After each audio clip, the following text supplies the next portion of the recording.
This video is a recording of a live event, about an hour and 15-minute webinar, and it's really packed with all sorts of energy healings and information and explorations into the fine abstract layers of creation. I hope you love it. If you do, please like and subscribe. Thanks for being with me. I'm excited to be here. What is energy healing? Energy healing is a process of navigating the spectrum of consciousness.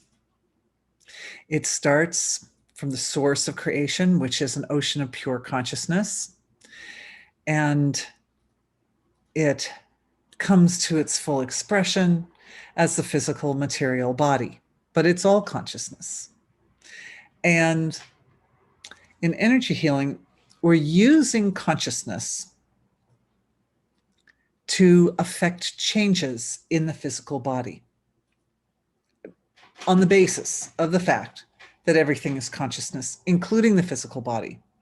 Then it should follow, it should be, logically, we could conclude that if the body is also made of consciousness, that if we move consciousness, which we can do with our awareness and attention, like the awareness is the tool that we use to move the field of consciousness, that if we do that, that it will show up as changes in the body. That's the principle, and that's the practice.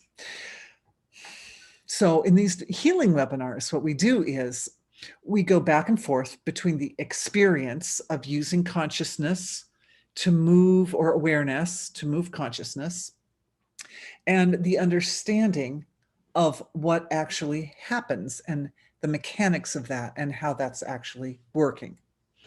We go back and forth, experience and understanding. And it's the combination of experience and understanding that gives rise to complete ownership of knowledge, ownership of that process, because it's my contention that all of us, everyone has the ability to practice energy healing, that that's something that is an inherent human right.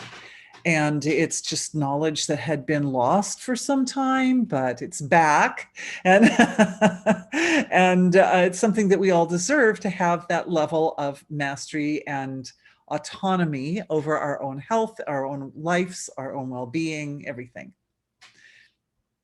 So thank you for being with me, because it's a bit of a journey we're on together.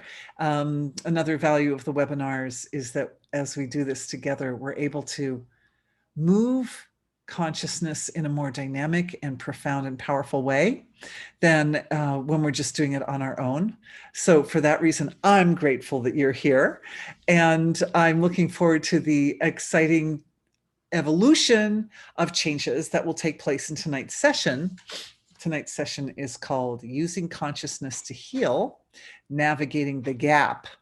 And the gap, we're going to dive into the gap and see how that work, bringing awareness to that level of creation, how that is so important and essential. Understanding that is so important and essential. All right.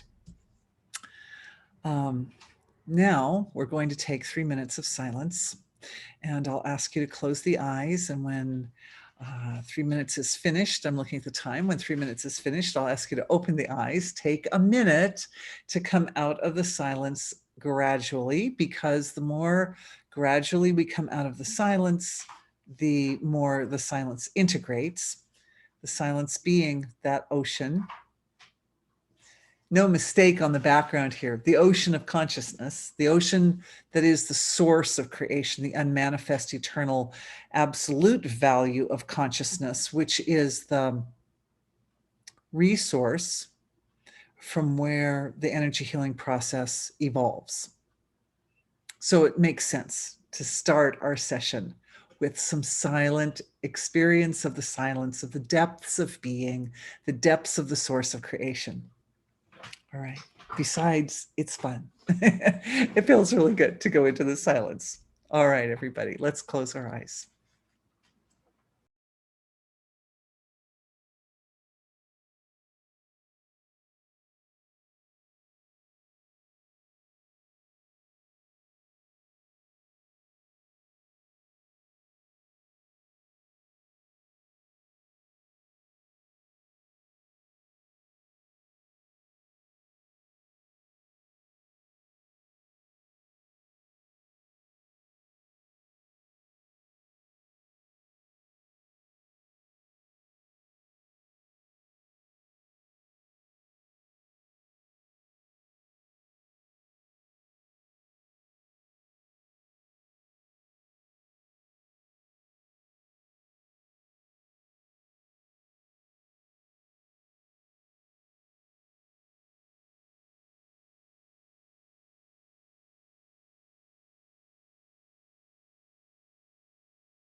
All right. Let's open our eyes. Take a minute.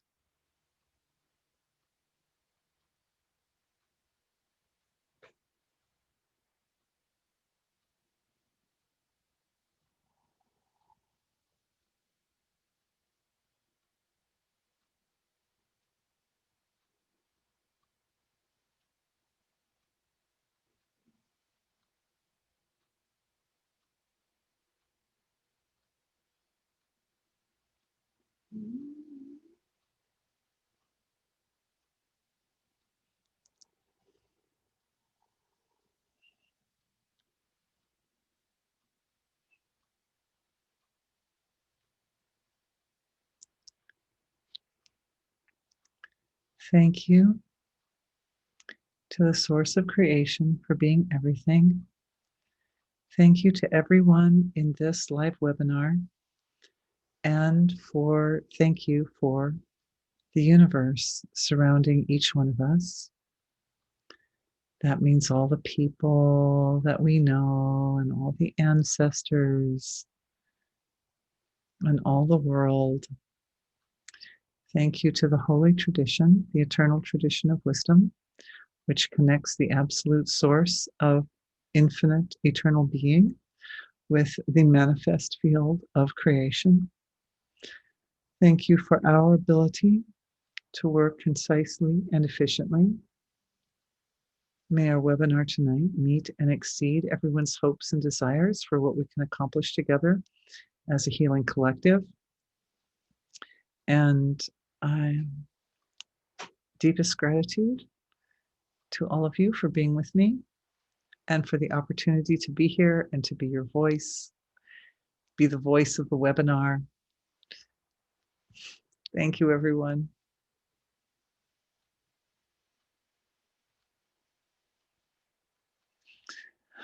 All right. I'm ready. Okay, so tonight's webinar, using consciousness to heal and navigating the gap. In previous webinars, we've laid down lots of principles for navigating the range of expressed field of creation. And as I said earlier, this picture behind me is not a coincidence. It's intentionally chosen because the structure of creation is not unlike the structure of our world. Everything's a fractal, right? Everything reflects everything. And so we have this infinite, unbounded ocean of being or consciousness, which is the eternal source of creation. In the case of my picture, the ocean is an actual tangible thing, but in the case of the way the creation is structured, the source of creation is somewhat intangible in that it is unmanifest and qualityless before anything has manifest. But in the picture, I'm using the picture as a metaphor, and the ocean part of the picture represents the unmanifest source of creation, and the sky part of the picture represents the material level of creation, the expression of the source, right? The source appears as the expressed field of creation, and then it enters into its expression. Then it integrates. So it's one, then it shows up as many, and then it reestablishes one. It reestablishes the whole package as one, while continuing to honor the many, while the one integrates into its own diversified expression without losing the diversified value. So then it's both many and one at the same time, which are all basically one. So, it's a little bit of this process that's taking place in creation is a little bit of a stretch for the intellect, because the intellect likes things to be kind of neat and complete, like it's either up or it's down, but it's not both, right? The intellect likes to discriminate and define like that.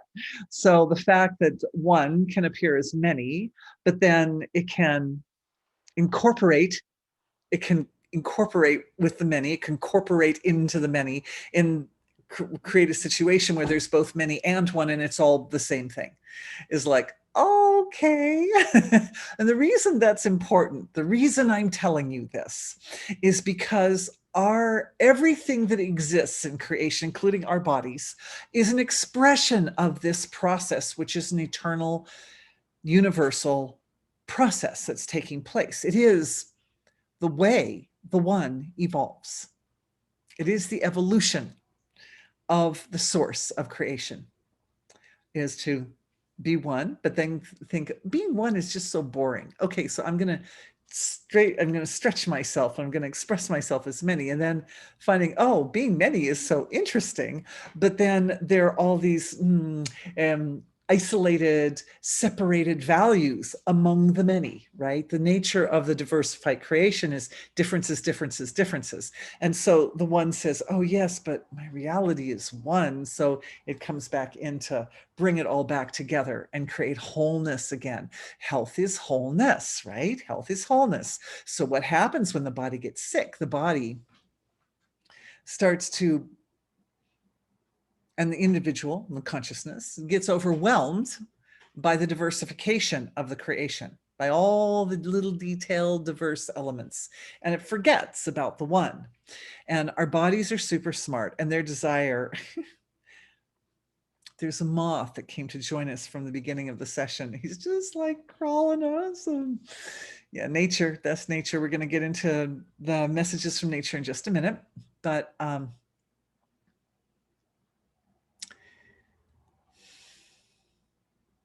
derailed myself. Please forgive me. The point is that the body expresses this pattern or this process because it's universal. It's expressed in the body as well as everywhere else. And our bodies are our greatest allies. They're the great allies of our consciousness and our being, because the body's trying to bring us back to wholeness. It's trying to create a condition, even when it's sick, it's trying to create a condition that lets us integrate totality, infinity, eternity back into the material field of creation. That's the goal. That's the goal of being sick. So what happens when we get sick? Almost always when we get sick, we realize, well, I have to take some time off, right? I have to rest. I have to be a little more inwardly oriented and a little bit less out there doing. Sometimes being sick actually stops us physically from doing certain things that we're accustomed to doing, right? So it facilitates the inward stroke of awareness. It facilitates a process whereby we're a little bit less invested. We start to separate out a little bit from the material level of creation and allow the inner awareness and consciousness to get really focused on the part of the body that doesn't feel well, right? Now, because the body is an expression of this pattern or this process. Remember, I said at the beginning, the creation is a fractal. So this little pattern is like in everything.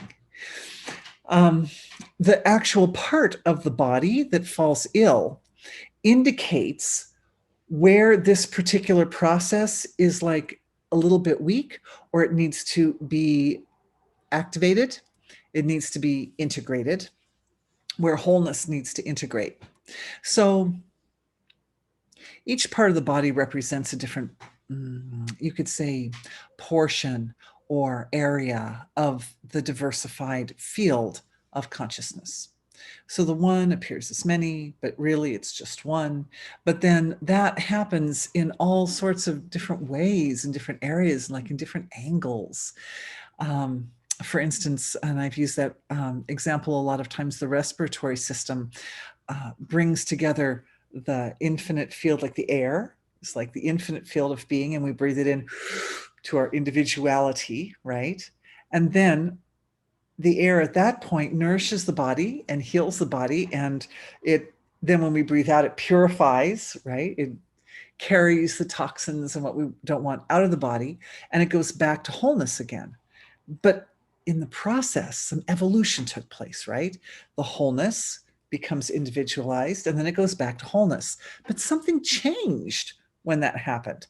So the breathing apparatus, the respiratory system, is like a very kind of nice, neat little package of expression of wholeness, expressing itself as individuality, and then going back to wholeness again. But all the systems do that. And obviously the digestive system that runs on, like, I think about a 14-hour cycle or something, it does that. But instead of a single breath, it just takes a moment. It's more like a 14-hour cycle of that. And it breaks it down and it shows the details of the process. And oh, it's so interesting because the details follow the hero's journey. They follow that process that has become an iconic expression of the story of every person's human life, of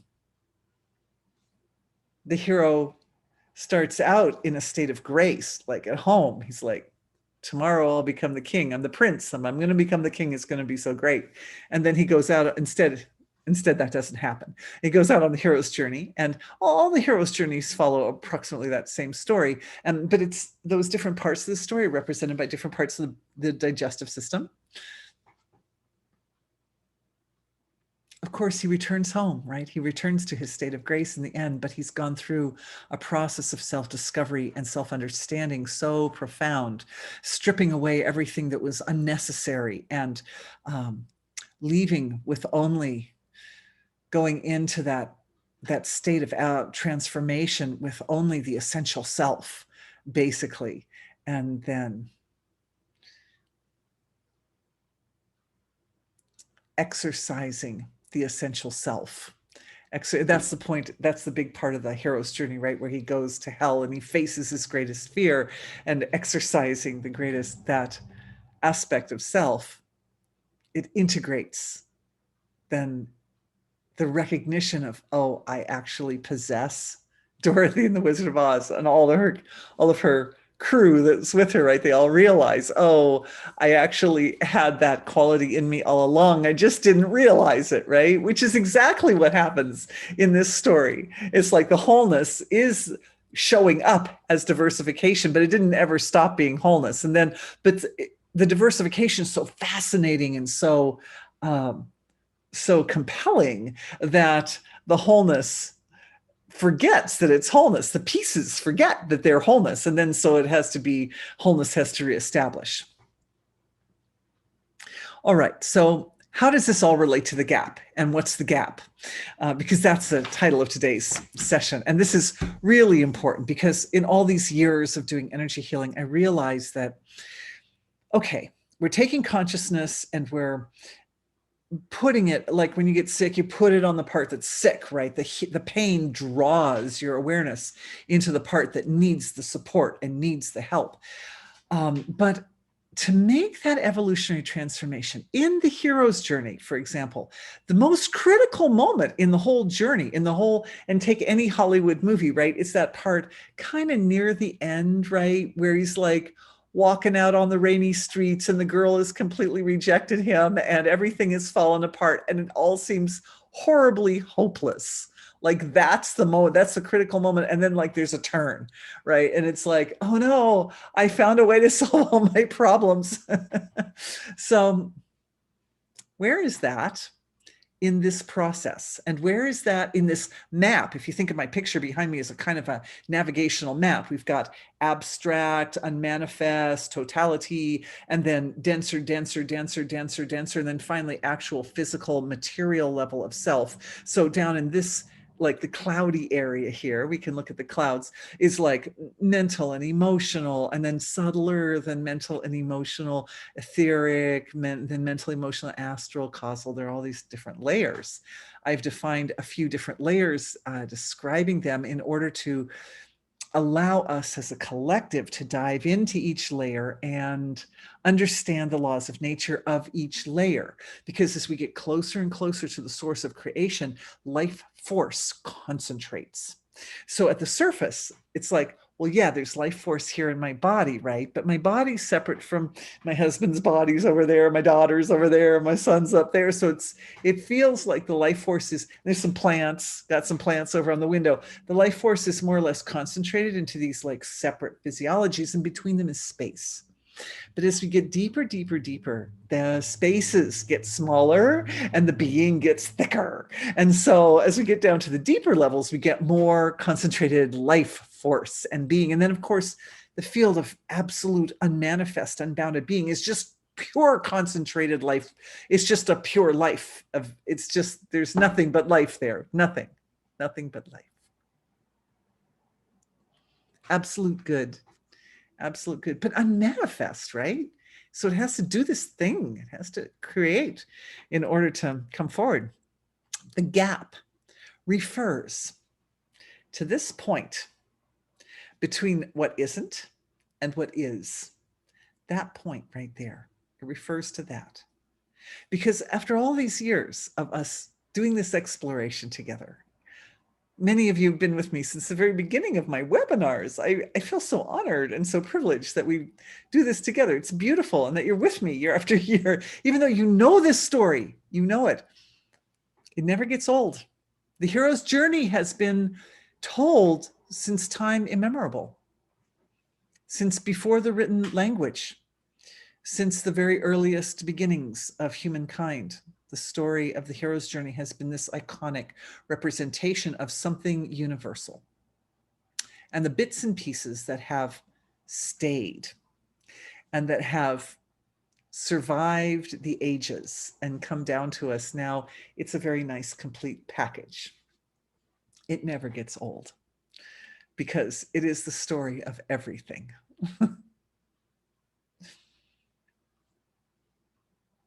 The critical point. What happens is the hero starts up here, right? And he's like, I have to let go of what I thought was truth, because I thought my world was a certain way, and now I realize, no, it's not like that. It's something different, but I don't know what it is. And the awareness goes deeper, deeper, deeper, deeper, deeper, deeper, deeper, deeper. And then it comes into this point of extreme transformation. The gap between the unmanifest field of creation and the manifest field of creation, right there. That's where all the really important work in energy healing takes place. That's why I wanted to devote an entire session, an entire webinar to that. It's important. What exactly happens if we go on the premise that the body is consciousness, but kind of dense? We could say it's like well-defined, and that down at the subtler levels, it's less defined, more abstract. Then what we find when we dive awareness down into the deeper levels of self. So think, imagine to the thinking level, to the feeling level, to the deep intuition level, to that level of deep inner silence. As we dive down, different mechanics come into play, but because of the concentration of energy and power and awareness and knowledge and wisdom and all resources that are here, creativity, that are here in the source of creation, this spot where the creation emerges from nothing, it starts to be something, is a very dynamic spot.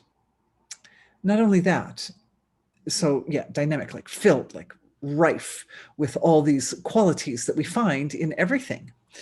But also, this would be the foundation, right? Because the flow of the manifest field is it starts with unmanifest, and then there's like a timeline here, right? And then it becomes something, there's some kind of becoming process that occurs, and then some kind of integrative process that occurs, and then some kind of unification. So we've got being, becoming, integrating, and unifying.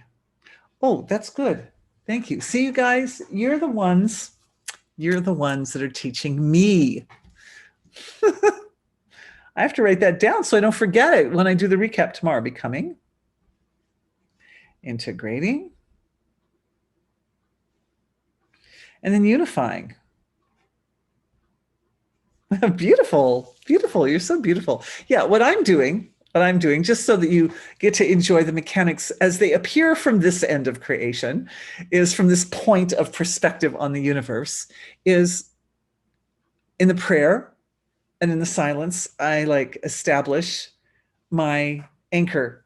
I'm establishing the anchor is established. I mean, my experience is always established, but anyway, I honor that establishment.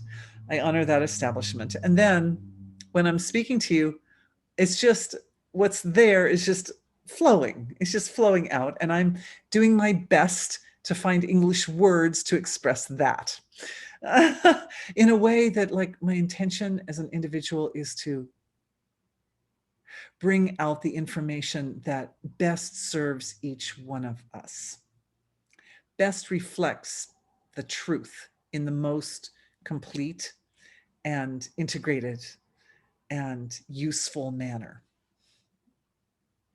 That's also in the prayer. Anyway, okay.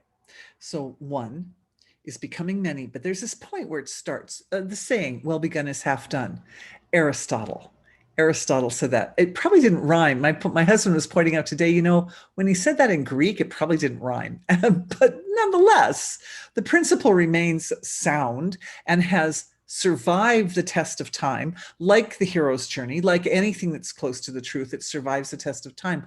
Well begun is half done, because that first moment of the emergence of all resources, all possibilities, all laws of nature from the source of creation, that sets up the condition by which the material level of creation, the physical material that we get to up here at the top, actually, like, how that shows up.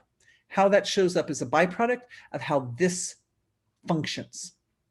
So if we've got something showing up at the surface and we don't like it, it involves physical pain, perhaps, or mental or emotional pain, or any kind of dissonance, or maybe not a full expression of our potential, right? Like, we could do better, right? So something's showing up at the top and there's that feeling, I could do better. Then what it means is to make that at the surface shift, to get the shift in there, it's necessary to go down here and make the change in the gap. That's why the gap is important. Why can't we just go in at the surface and just put a Band-Aid over the boil? Because the boil is coming from inside. Its roots are down here at the source of creation. A gardener knows you go to the root, right? Because we handle the root effectively, and that will naturally, spontaneously give rise to a better effect at the surface. Big changes. How to move mountains. That's what we're doing in energy healing. We're learning how to move mountains. So on that note, great questions came in today. And I see there's a question up here too.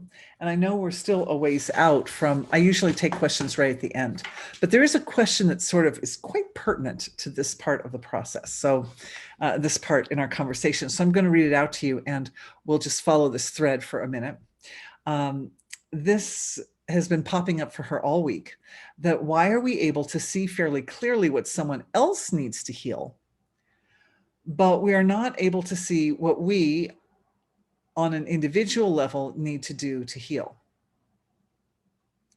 Maybe the healing for our ability to see our issues and what to do with that information, and the ability to know what resources to access. Right? It makes sense, because if we're up here on the surface, we can say, well, obviously there's a symptom here. Obviously there's like some part of the body that doesn't feel well, or there's some part of the life that isn't functioning properly, or whatever. But the question is, how do we get from that down to this? How do we get from the surface expression down to the wholeness, the source expression? And when our senses of perception have been cultivated throughout the course of a lifetime to handle pretty well the surface field of creation. And our language has evolved and developed around the way we experience reality, so that we're very good at describing things that happen on the surface. Oh, a car just drove by my house. Oh, there's a moth. Whatever is that aspect of creation. But we, our modern culture, the Western world especially, it has a little bit lacking in terminology and descriptions of how do we get down to the deeper levels. When there's language to describe something, that really helps a lot. Being able to just explain something to yourself is a big boon for understanding what's going on with you and how to fix it. After all, anybody who's got a problem on the surface, if they can define the problem clearly enough to themselves, usually the solution is obvious. Usually. Just the problem is that when you're looking at the symptom and you know you're looking at the symptom and you want to not be looking at the symptom, you want to be looking at the root. So I thought a lot about this question because it's a really, profound question. It's a wise question. And I was thinking, well, how do I do it? Because I know that even I, who am working in this field all the time and have had wonderful, miraculous healings for myself, thank you, I'm so grateful. I still sometimes have moments when I'm grappling, I'm sort of digging to try to find out what's the source of something that I'm dealing with or whatever. And one of the great tools that I use, I am happy to share with you, is the recognition that the whole universe is really myself. I have my little human physical body that's like an antenna to the creation. But just because the antenna appears to be sort of separated from the rest of the creation at the surface does not mean that the antenna is actually separated from the creation, right? I mean, we are clearly made of stardust. We are clearly made of universal material and stuff. We are clearly, each one of us, an integral player in the society and the collective around us. So it's not that the world out there is separate from me in here. And so to answer this lady's question, a lot of the process has to do with being alert and aware of wisdom flow, of flows of wisdom that are coming from my world. And I don't know how many of you have experienced this, but I know I have at many times in my life where I'd be kind of like internally working on a little problem. And I find myself somewhere, maybe in a classroom, discussing chemistry or talking to a friend about something where they're telling me something that's really interesting to them, but is only marginally interesting to me. Or even for myself, I use music as a tool. I love music as a tool for understanding the nature of reality and finding that the answer to my question seems to arrive in spite of the fact that the input from the environment isn't really specifically geared towards answering that question. Did I take that in too much of a roundabout way? Do I need to say it more succinctly? Okay, so some hands are raising. So either some people have experienced this or it needs to be a little more succinct.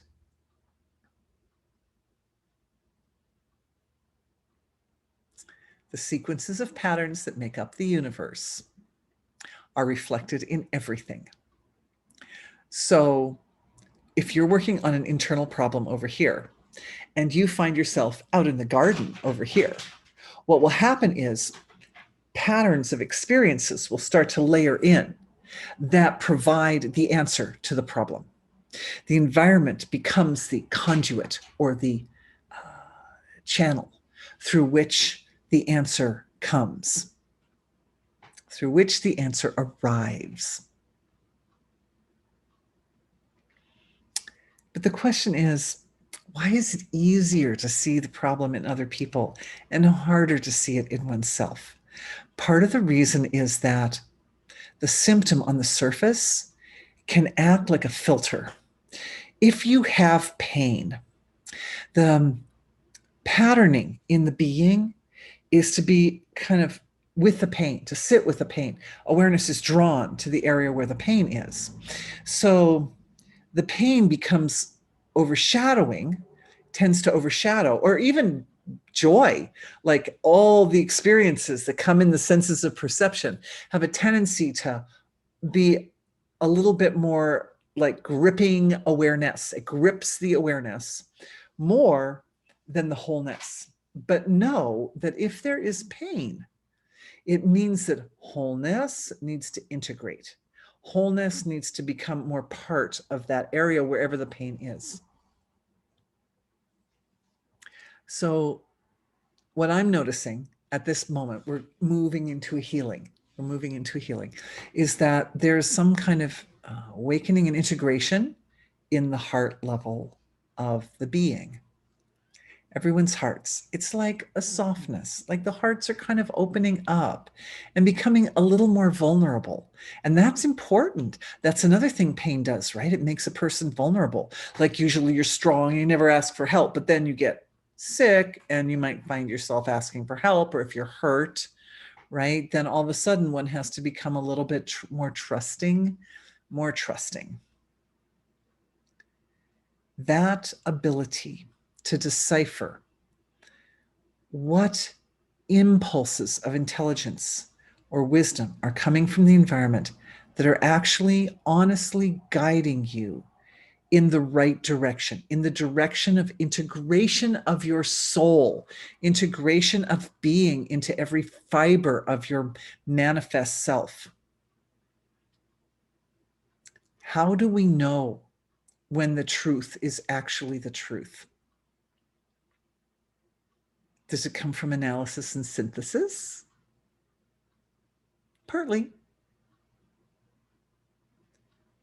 But analysis and synthesis is an effect of the way we process experience here in the head. But there's a kind of deep heart wisdom that also is really important. Oh, and this, yes, so good. So this is an awakening, an enlivenment of the deep heart wisdom. Let's break this down. Let's unpack this a little bit. What's going on down here in the gap? Unmanifest starts to manifest. In each one of us, there's this like initial expression. And within each one of us, the initial expression is really, really similar. It's the value of pure potential, right? Pure potential is as yet, by definition, as yet unrealized, right? So we all have within us this field or this body, this access, we have access to our own pure potential. It's as yet unrealized, but I say it's as yet unrealized because it hasn't come up to the physical material. But at this very deep level, where the unmanifest starts to manifest as you, as your physical, as your being, the pure potential exists. And it exists as kind of like the deepest, most intimate, most essential level of one's own self that one identifies as separate from the rest of the creation. But my pure potential and your pure potential, they all look pretty much the same. It's like a brilliant, white, radiant expression of infinite resources, right? It's that part that has access to infinite resources. So something else happens at a like slightly denser level of the pure potential to help define the differences between people. And that is the deepest desire of the heart's deepest desire. Because for each one of us, the heart's deepest desire is a little different. Again, the heart's deepest desire universally follows a pattern that is the same for everyone, but it shows up differently for everyone. So it's just a very luscious and very beautiful part of this picture. And I really am excited to share it with you right now. My heart's deepest desire.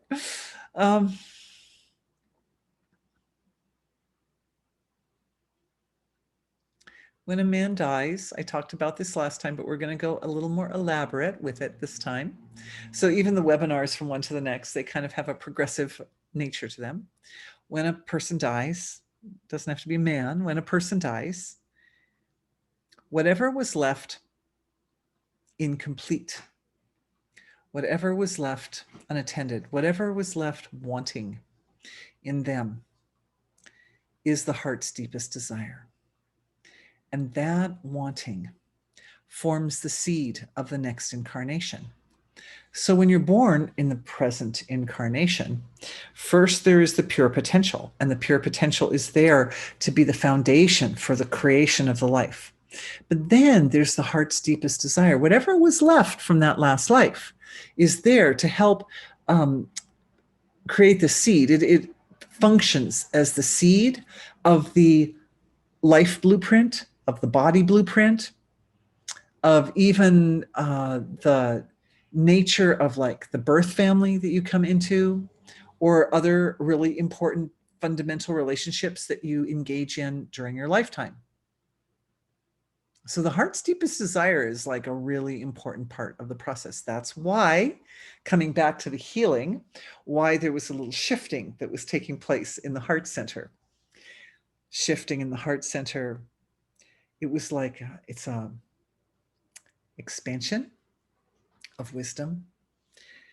The heart's deepest desire acts as a guide to help awareness and perception define what it is that needs to change. Because the question, this lady's question is, we need to can we do a healing to improve our ability to see our own issues? The best thing we can do, the best tool we can access to see our own issues is knowing our heart's deepest desire. So let's just take a second. Hands over the heart energy center. When we put our hands over the heart energy center, we make a loop of consciousness that goes from the heart center, then up through the arms and down the arms and out the palms of the hand back to the center. And so it feeds the heart's most essential truth, feeds into itself. And it's a little bit, we could say this is like the hero's journey, right? It starts in the heart, it goes up the arm, it goes down the arm, it goes back to the heart. It makes a loop, but when it makes a loop, it evolves. So it goes kind of like out into it's interesting because the arms and the hands are the part of ourself that we reach the material level of creation, right? And the elbows, especially if in this case with the hands here, that makes the elbow the more outward expression of that loop. And the elbow is the aspect, it represents the aspect of consciousness that reaches out, that allows us to extend to our world. The heart does it more than the shoulder, right? The shoulder is like the stable foundation, but the elbow is what lets us reach. So we're reaching. The reach goes into, instead of going out into the world, especially if you use your left hand, right? You use both hands, it's very good. But the left hand, it reaches inward. The whole left side of the body is like an inward stroke. It represents the inward flow of awareness from the material level more to the inward, to the source of creation. So that hand over the heart, you can feel your love, feel the sweetness and the softness and the tenderness in the heart, the goodness, feel the goodness in your heart. How good you are. You're so good.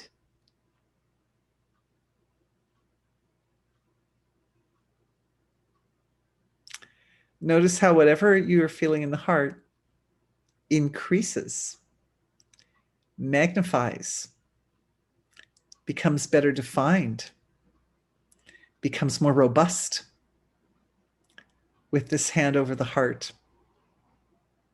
and the feeding of life force into the, and I say heart, I mean like the center, the heart energy center, right? Because the heart is over here. We love the heart, but the heart energy center is where the heart's deepest desire is held. It's like the sacred chamber there. It feels so sweet and so soft. You can always do this. I like to do it when I'm falling asleep at night. I never miss a day because it's so nourishing, and it sets up a condition here in the center of my body, in the center of my wisdom center, that promotes well-being throughout the entire physiology, creates a condition whereby all the other systems of the body function more efficiently, in a more balanced manner, in a more holistic manner. Everybody's feeling that? Anybody feeling that? Some people? Oh, sweet. Thank you. Of course, you have to take your hand off your heart to push the little hand button. So what if we only feel fear and pain? Oh, that's a good question. What if we only feel fear and pain?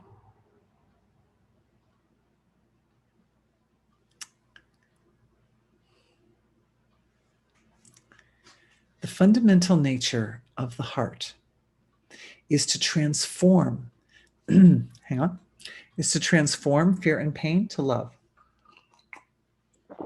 So part of the process here is a transformative process.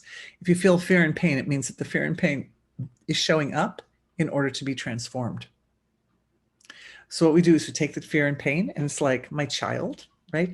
Oh, my little fearful child, my pain, my little child that's suffering, come to my lap, come here. And you bring it here. And the part of you that allows, that like honors that or allows its presence to show up for you, it's good. It's like the most powerful thing shows up for you. The heart, the nature of the heart, it just has this, it's like one trick pony, right? It is one trick. It has one trick that it does. It transforms that back to the essential nature of the self, back to love, back to sweetness. This is moving in the gap.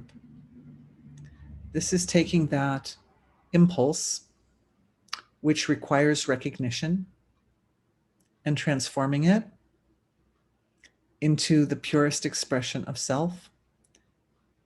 And then that radiates back to the origins of the fear and pain. It's the thing about the heart, because the heart center is also the area of the body where we access the deepest layers of consciousness.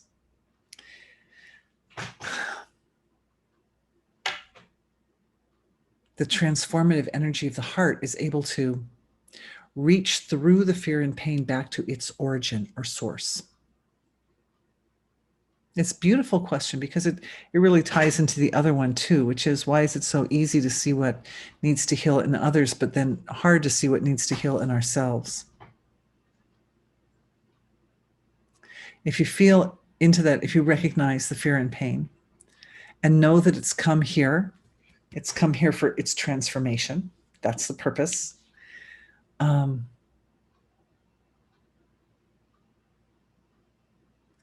Then the perceptual abilities also become more delicate. More delicate. This doesn't mean they become weak. Delicate does not mean weak. It means more discriminating. It means more sensitive. It means more, well, better defined.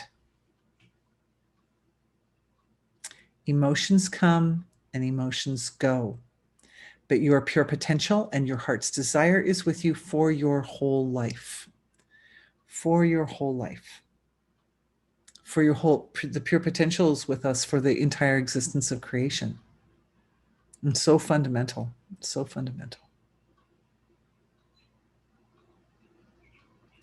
This shift, the shifting that takes place in the heart, just putting the attention there starts to bring a lot of energy and healing energy and power and resources to deal.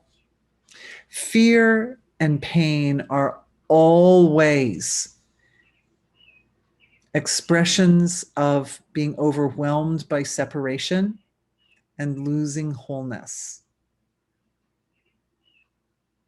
When wholeness integrates, there's no fear. Even like of the worst, like most people's, if we like rank different fears, like this is my worst fear and this is a little bit less like that. For a lot of people, like the most fear is like death, or maybe worse than that would be like eternal suffering. Maybe eternal suffering is worse than death, right? So, these are like, those are kind of like on the big end of the scale of fear. The small fear is like, I don't know. What would be a small fear? Oh, my floor isn't as clean as I want it to be. I vacuumed and I missed a spot over there. I'm like, oh, I don't have time to do that. I have to do that after the webinar. Yeah. So, fears, small fears, just insignificant fear. And then there's big fears. If you take the biggest fears, the biggest of the big, we realize that the worst thing, a meteor comes through your roof and kills you in an instant. What? It's life doesn't end. Consciousness doesn't end. Evolution doesn't end, right? The worst of the worst is not an end. It's just a transformation. The worst of the worst is a transformation. And the fear and pain come from the sense of having to let go of something, that sacrifice something. But every sacrifice we make is for the sake of wholeness. It's for the sake of bringing more of that silent, unmanifest value of creation into this field. And it seems scary because there's an element of kind of not knowing. Remember the hero's journey? Like, he doesn't know. The hero thought he was going to become the king tomorrow, and then it turns out he's not going to become the king tomorrow. He's like, what the heck is going to happen to me? I don't know. So a lot of fear comes from just that not knowing element. There are all kinds of tools we can use to understand. I think I've mentioned awareness of planetary influences, because the planets are very systematic and they're very dependable, and you can always calculate where they're going to be, where they've been, where they're going to be. You always know. We always know. We can calculate out hundreds of thousands of millions of years and say exactly where each influence of those influences is going to be. So, that's like one of the ways. It's actually really, really a science of prediction. But just for the record here, for those of you who are new and may or may not know, my stand on astrology is I'm not a fan of astrology, which may seem like a paradox after what I just said, but I'm a fan actually of the ancient astrology, the ancient Jyotish, which comes from, it's kind of like the great-great-great-grandfather of modern astrology. It's not that I'm not a fan of modern astrology. After all, I think a lot of the value of astrology, to be fair, the value of astrology is based on the consciousness of the person who's doing the reading in the end, because the principles are all out there. The universe is a fractal. It's like fractalin in nature. And so the information is there. But when I say I'm not a fan of modern astrology, I guess to be more clear, I'm not a fan of like superficial interpretations of the influence of the planets and stars, etc. I'm not a fan of that. But that's okay. I mean, even that can be sort of fun sometimes. It's fun. But it's like trying to find the answer just by looping up here. But that process to be really profound, the consciousness of the astrologer has to be down here into the ocean of being in order to be able to really interpret the universe in a way that is relevant to the individual.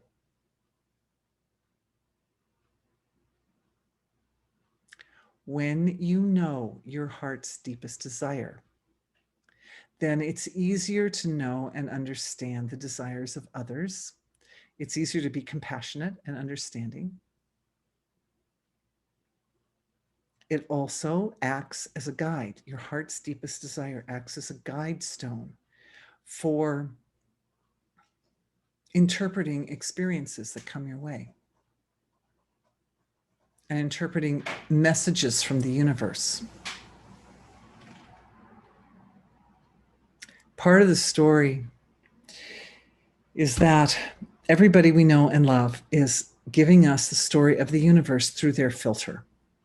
So if we surround ourselves with individuals who are at a high level of consciousness, then the information that comes through is closer to a concentrated expression of truth.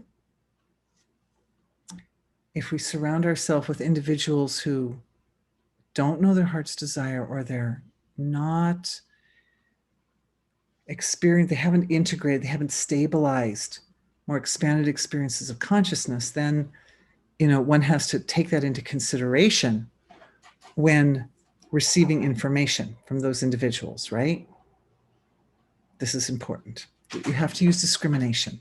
But again, the discrimination and the fineness, it comes from this deep level. So the landscape of the gap, is that there are 4 phases or 4 aspects.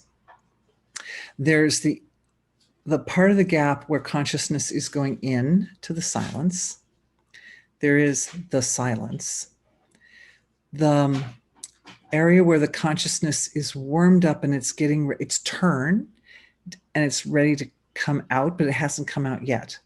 So it goes in, and then it's pure silence, and then it starts to come out, and then it comes out. 4 values. And these 4 values have been defined by Vedic science. I think I can, let's see, if I put the question box over here and I open up, not that file. My mind is drawing a blank. Is it this one?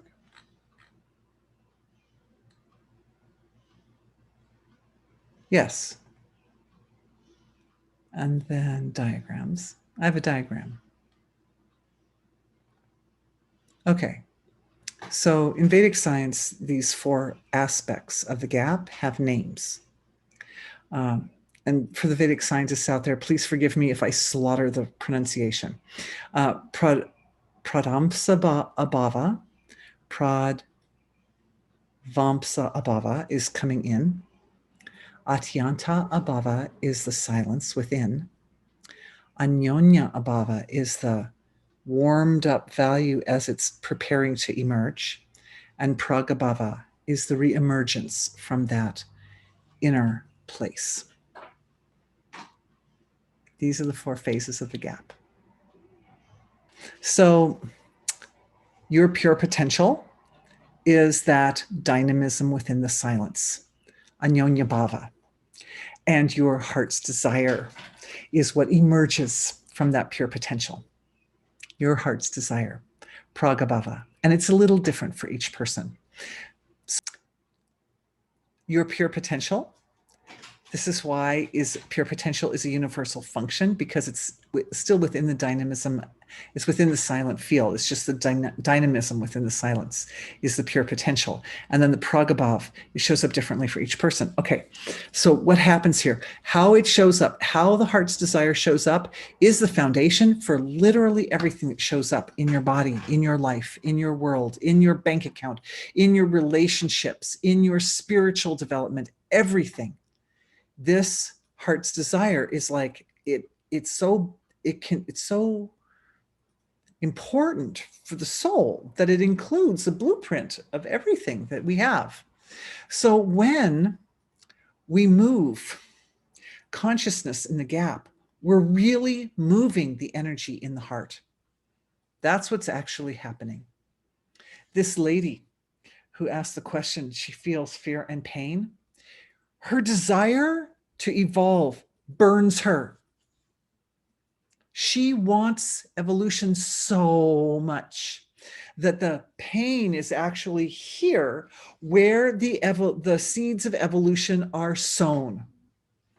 That's the source of that pain and fear, by the way, which I said earlier, but I used way too many words. It makes it easier to understand, right, if I do it efficiently. Thank you very much. So, yeah. Yeah, that burning desire is, how do I restructure my heart? It's like the pain comes from like frustration of, I know I'm on the right track and I feel like I'm so close, I can almost taste it, but it's not quite there. That burning desire. How do I shift? The question is, how do we shift the energies down here in the gap in such a way as to promote a very specific effect at the surface? This area, this heart's deepest desire, is an area of pure feeling.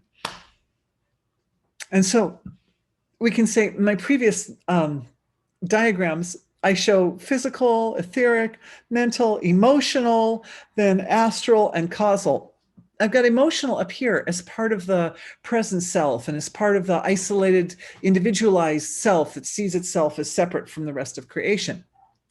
But that emotional body, I realized at some point, it just has roots all the way down to the finest level of feeling. There's a whole spectrum of the way feelings show up, right? Some feelings are really like you have words for them. She says, I feel fear and pain. So she's like experiencing the feeling at more of a manifest. She's experiencing, you could see the symptom of something that's a little bit off in the heart's desire level, at that deeper level.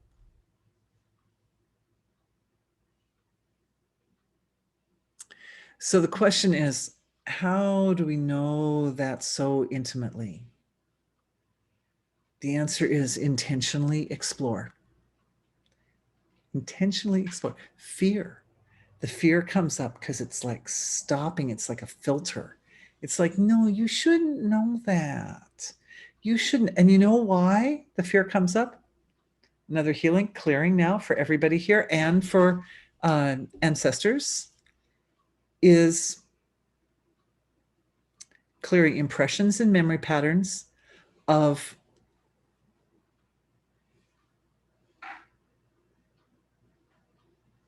the heart's desire not getting fulfilled. If you're here in a human body, it means that you have lived many lifetimes where the heart's desire didn't get completely fulfilled, right? Because each time, what the seed of the next incarnation is the heart's desire, that piece of it that didn't get fulfilled. So it means that we've all had this experience over and over and over and over again. How many people, when they're little people and they're just spontaneously ebullient, just spontaneously, no filters. Little children don't have filters up to a certain age. They have to learn to filter. They have to learn to filter their speech and learn to filter their thoughts and learn to filter their feelings.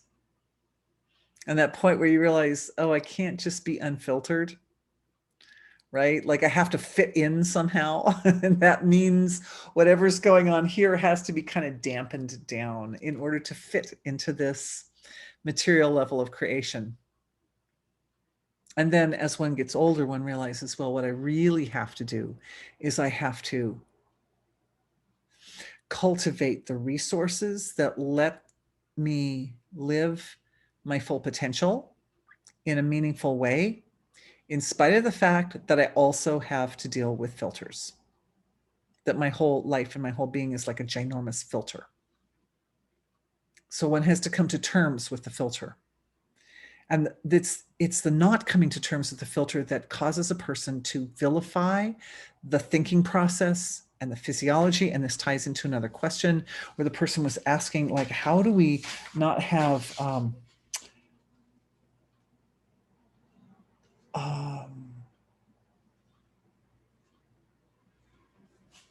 handle intense negative self-talk? This is the clearing. This is happening now as part of this healing webinar, is a redefinition of the filter. That means the emotional body, the mental body, the physical body, the etheric body, to realize that even though its job all along our jobs as human beings living in a human society has been to strengthen the filtering capacity or potential of the heart and the mind and the body so that we show up in this world in a way that makes sense to other people and that allows us to work within the constraints of our system, to get a job or whatever, to be on time, whatever, all the things that we do, right?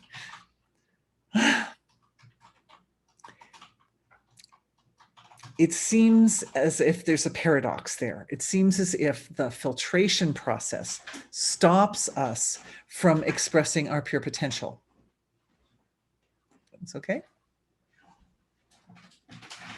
Whereas in fact, it sets up a context that allows the infinite unbounded source of creation to show up in a specific manner, in a manner that it wants to show up.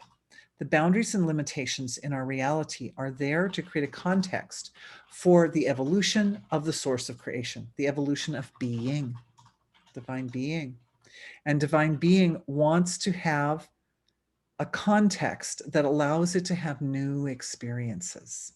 That's why each person's life is a little different. Each person's body is a little different. Each person's construct is a little different. The boundaries and limitations that we experience as individuals they're like a sacrifice that we make in a way that allows being to know itself in a way it would not have otherwise known itself. So the love and appreciation of the source of creation for each human life is immeasurable because each human life provides a unique context for being to know its own nature. And what we experience as individuals when that's happening is expansion of consciousness and owning that home of infinite potential.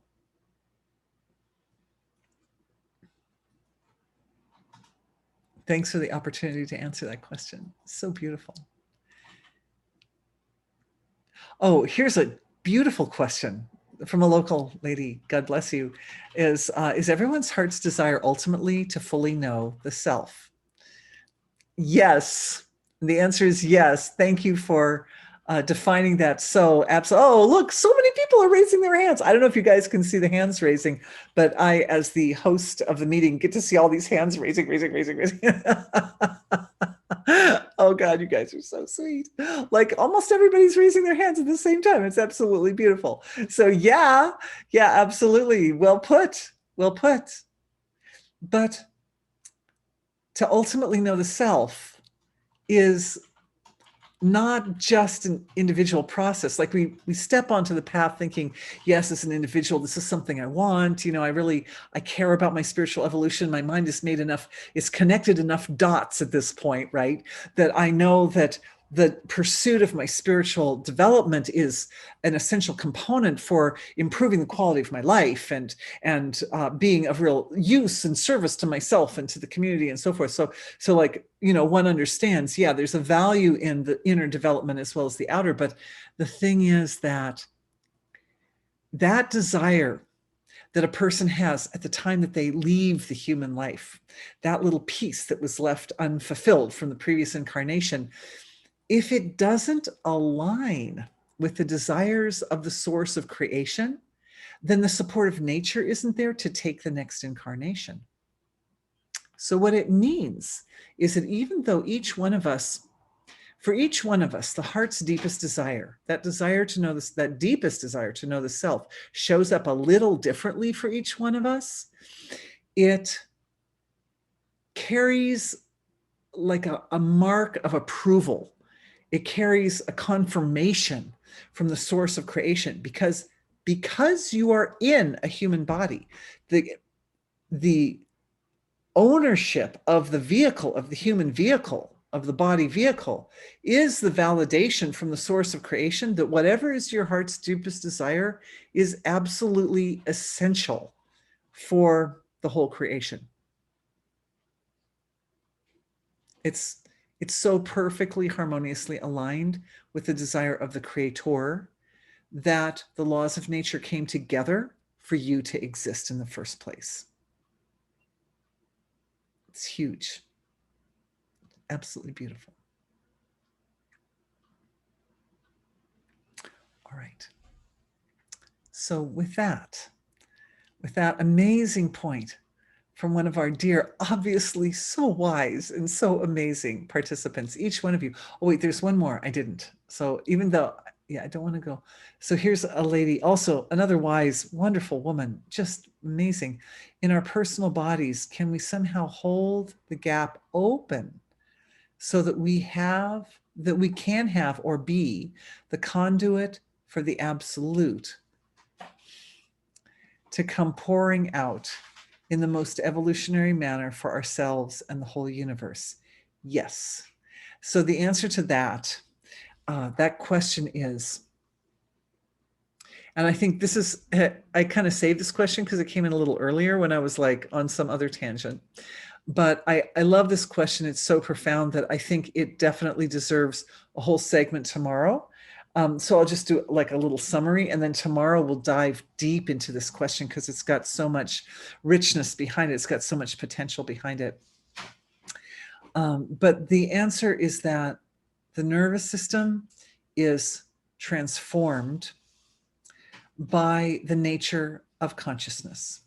Whatever's happening in the field of consciousness and whatever's happening in the heart and the mind causes the physical nervous system to take on a specific shape or expression, because the nervous system is analyzing and synthesizing our experience. Whatever is the experience is being observed and is being processed by the nervous system. So each experience has this profound effect on the nervous system. And you've heard me say so many times that we recreate something like 70% of the dendrites in the brain and in the central nervous system every day, just based on having a little different experience today than we had yesterday.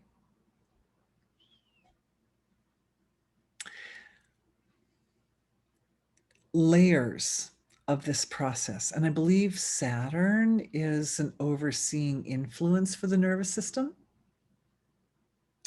Saturn, who likes to build the creation in layers, slowly, gradually, kind of consistently. So that means we look to habits and patterns of behavior that we repeat over and over again, because these are the channels by which we cultivate the nervous system to take a particular specific form that allows it ultimately to be the perfect context for divinity to be here on the surface. There's so much more, though, that can be said about it. So I think I'll leave everyone with that kind of more brief answer to this wonderful question, and we'll go into it more tomorrow.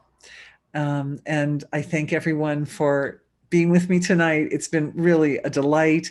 And as usual, we tend to lay down the theoretical foundation on Friday night, and then we dive into lots of healings. So thank you all for being with me, and I look forward to seeing you soon. Thank you. Bye-bye. Good night to everyone in the Western Hemisphere. Bye.